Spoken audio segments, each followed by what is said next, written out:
chers petits amis. Bonjour. Je vais vous raconter aujourd'hui une aventure de Pinocchio que vous pourrez suivre avec moi dans votre livre d'images. Vous saurez que le moment est venu de tourner la page lorsque vous entendrez tinter cette clochette. Et maintenant, commençons.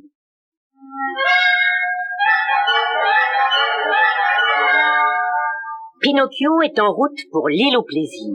Deux bandits, Grand Coquin le renard rusé et Gédéon le chat sauvage, l'ont encore détourné du droit chemin. Je veux parler bien sûr du chemin de l'école. Ils l'ont vendu à un sinistre individu, un cocher qui ramasse dans sa charrette tous les enfants méchants, menteurs, paresseux et gourmands pour les emmener sur une île mystérieuse, l'île au plaisir. Bien sûr, Pinocchio oublie instantanément l'école et grimpe sur la charrette avec tous les enfants méchants, menteurs, paresseux et gourmands et fouette cocher. Heureusement, il y a aussi un passager clandestin. Jiminy Cricket, la conscience de Pinocchio. C'est formidable de voyager. J'adore ça. Et comment tu t'appelles, toi? On m'appelle Crapule, et toi? Mon papa m'appelle Pinocchio. Ouais? Moi, je t'appellerai Pinoc, si t'es un vrai copain. Tu sais, j'ai pas l'intention de me rouler les pouces sur l'île au plaisir. Il paraît qu'on peut y faire tout ce qui est interdit ailleurs. Non. On pourra casser des assiettes? Casser la baraque, oui. En avant, oui, oui.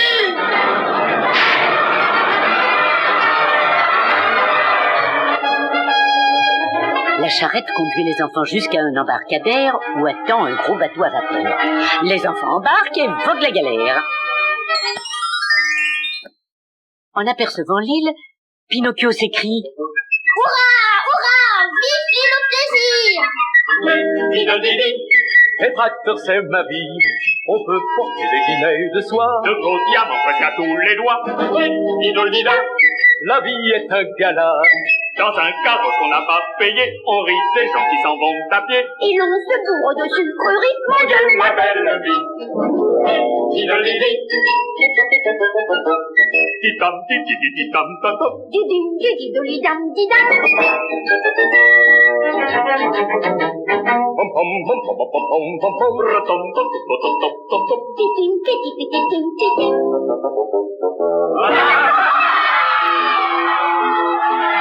Jiminy Cricket débarque lui aussi sur l'île au plaisir et suit Pinocchio en catimini. Hélas, il a bien du mal à garder un œil sur son protégé, car sitôt arrivé, les enfants se dispersent aux quatre coins de la plus belle fête foraine que l'on puisse imaginer. Ils découvrent des manèges fabuleux, hauts comme des tours, qui tournoient dans un ciel plein de confettis. Il y a aussi des personnages de carnaval, portant des masques gigantesques qui font pleuvoir des milliers de bonbons. Oh, regarde, Crapule! Des montagnes de barbe à papa, des mâts de cocagne tout en sucre-gorge, un lac de jus de nana, des fontaines de grenadine. Oh, tout ça, c'est pour les bébés. Suis-moi, j'ai découvert un train fantôme terrible. C'est pire que le tourbillon de la mort. Et ça fait très peur? Horrible, disent ceux qui en descendent. Et tu as peur? Qui, moi? Bien sûr que non, je suis grand. Oh là là, oh, j'ai la tête qui tourne. Ah, dis donc, ça c'est du manège. Mais j'ai besoin d'un grand verre de bière pour me remettre. Pas toi? J'ai encore jamais bu de bière. Ah ouais? Pourtant, avec 4 ou 5 cigares, c'est fameux. Et au billard? Tu joues au billard, Pinocchio? Tu veux bien m'apprendre, dit Crapule? Bien sûr. Tiens, regarde ce qui est écrit. Mangez, buvez, fumez, entrez, la maison est à casser. Formidable, tu me suis? Je te suis, Crapule. Ils disparaissent à l'intérieur de la maison à casser. Pinocchio se sent très fier, très fort, très grand. Il a oublié qu'il a eu peur sur le train fantôme. Mais il y a quelqu'un d'autre sur l'île qui, lui, a très peur. C'est Jiminy, la conscience si peu consciencieuse de Pinocchio. Nom d'une confiance, où est-il passé ce feu follet? Je l'ai aperçu descendant de ce manège infernal. Il était là et il n'est plus là. Et les autres enfants? Mais tout à l'heure, il cassait tout en engloutissant des tonneaux de mousse au chocolat. Et maintenant, c'est moi qui suis chocolat. Personne en vue, la fête est un désert. Allons, Jiminy Cricket, du calme. Question, où sont passés les enfants? Réponse, cherche-les, trouve Pinocchio et cesse de geindre. Très inquiet, Jiminy inspecte chaque manège, chaque baraque foraine, quand soudain, il entend de faibles appels.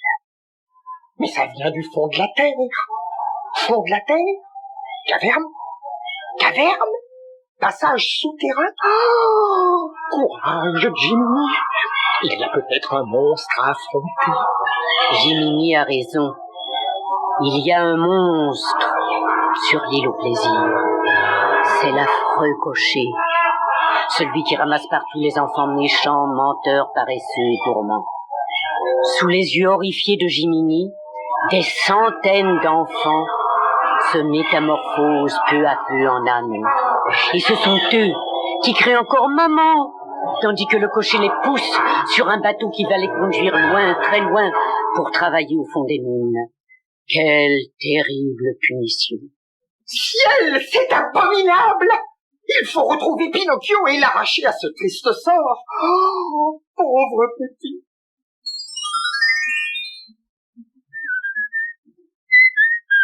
Pendant ce temps, Pinocchio et Crapule sont tout seuls dans la maison à casser.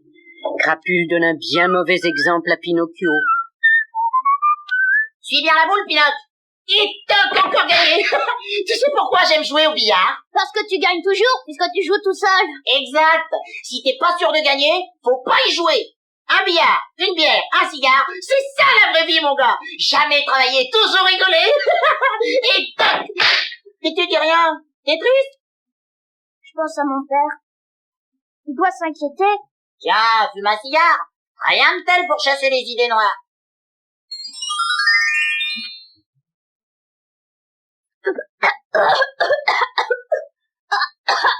Ah, c'est fort. Mais c'est rudement bon, Crapule. Jiminy, à la recherche de Pinocchio, a entendu sa voix. Il se faufile dans la maison, il saute sur une boule de billard et contemple navré son protégé vautré dans un fauteuil et aussi vert que le tapis du billard. Ah, t'as mal au cœur. C'est bien fait. Un enfant ne fume pas le cigare. Oh, tu le voyais. Attends, Sauterelle. Pardon, quoi? C'est à moi que vous parlez, schnappant? Oh, écoute, Jiminy, on se donnait un peu de bon temps. Y a pas de mal à ça. Du bon temps! Malheureux, mais vous ignorez encore ce qui se trame sur cette île infernale! Dehors, Sauterelle. Tu parles, mais tu m'empêches de jouer. Ah, écoutez, jeune homme, oui! Laissez donc ma boule tranquille. Aïe, vous m'avez fait perdre l'équilibre. C'est amusant de jouer contre un insecte. Ne fais pas de mal à Jiminy Cricket. C'est ma conscience. Qu'est-ce que tu dis? T'as quoi? Ah voilà, ces têtes de mule! Écoutez-moi. Qu'est-ce qui m'arrive? Au secours! Crapule, t'as des oreilles d'âne. Hélas, le pauvre Crapule se métamorphose à vue d'œil. Ses oreilles s'allongent et se couvrent de duvet. Bientôt, il se trouve affublé d'une longue queue. Il ne peut même plus parler, seulement braire. Il trépigne de rage. Et soudain, 4 petits sabots apparaissent au bout de 4 pattes. Crapule n'est plus qu'un âne apeuré qui donne de terribles ruades. Pinocchio, épouvanté, le contemple en se grattant la tête. Mais qu'est-ce que j'ai là? Des oreilles d'âne. Elles commencent à pousser. Tourne-toi un peu. Oh, malheur, mais quelle misère. Tu as maintenant une queue avec un petit plumeau au bout. Sauve-moi, Jiminy. Ne me laisse pas devenir comme lui. Tous les autres enfants se sont déjà transformés en ânes. Si tu veux échapper à la métamorphose, il faut quitter cette île maudite à toute vitesse. Oh, mais comment, Jiminy? Par la mer. Tu n'as pas peur de te mouiller, j'espère. Je veux retrouver mon papa Geppetto. Tais-toi et cours. Il court à perdre haleine en direction de la falaise. Mais au moment de sauter dans la mer, Pinocchio a un mouvement de recul. Je ne sais pas nager. Je vais me noyer, Jiminy. Tu préfères devenir à jamais un âne, hein? et tirer un chariot au fond d'une mine et mâchouiller une touffe de paille par semaine et recevoir plus de coups de fouet que tu n'as de poils sur les oreilles? Allez, saute, saute! C'est ta conscience qui te l'ordonne. Je veux retrouver mon papa de Geppetto. Parfait, moi aussi. Qu'est-ce que je raconte? Allez, courage, courage, petit garçon. Courage, Cricket. À la 1, à la 2, à la 3.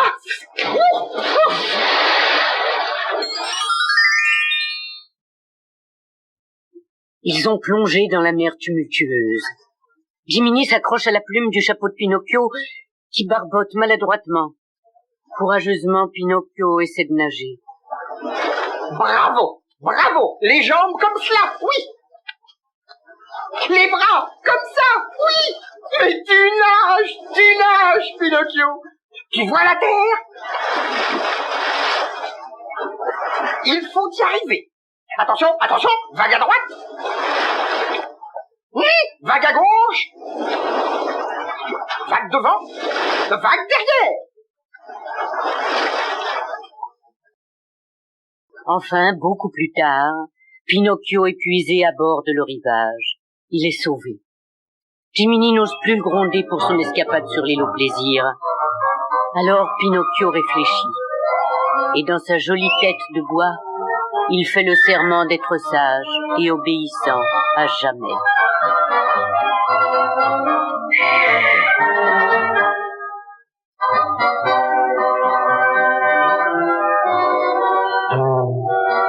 Mais Pinocchio aura encore des tas d'aventures surprenantes avant de devenir un vrai petit garçon.